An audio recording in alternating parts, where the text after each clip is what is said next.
Daily taste the daily.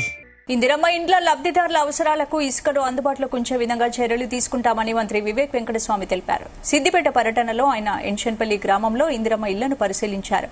Indiramma ఇండ్ల లబ్ధిదారులతో కలిసి సహపంక్తి భోజనం చేశారు. లబ్ధిదారులతో మాట్లాడి బాగోగులను తెలుసుకున్నారు.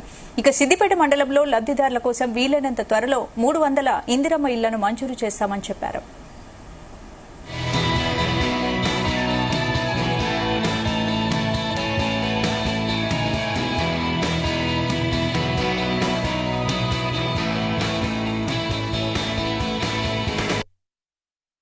కాంగ్రెస్ పార్టీ ఈ ఫ్లాగ్షిప్ ప్రోగ్రాం ఏదైతే తీసుకుందో పేద ప్రజలకు ఇల్లు కట్టియాలని చెప్పి 10 సంవత్సరాలు టీఆర్ఎస్ ప్రభుత్వము డబుల్ బెడ్రూమ్ ఇల్లు అని చెప్పి అందరికీ ఊహిస్తూ ఎక్కడ కూడా డబుల్ బెడ్రూమ్ ఇల్లు కట్టలేదు. ఇది ఈరోజు ఈ లబ్ధిదారుల ముఖాల మీద సంతోషం చూస్తే నిజంగానే వాళ్ళందరూ కూడా అరే మా సొంత ఇల్లు కట్టుకుంటున్నామని చెప్పి చాలా సంతోషించింది. టీఆర్ఎస్ ప్రభుత్వం 60,000 కోట్ల అప్పుతోని 8 లక్షల కోట్ల అప్పు చేసింది. నిజంగా ఎక్కడ ఖర్చు పెట్టినారో అర్థం అవట్లేదు.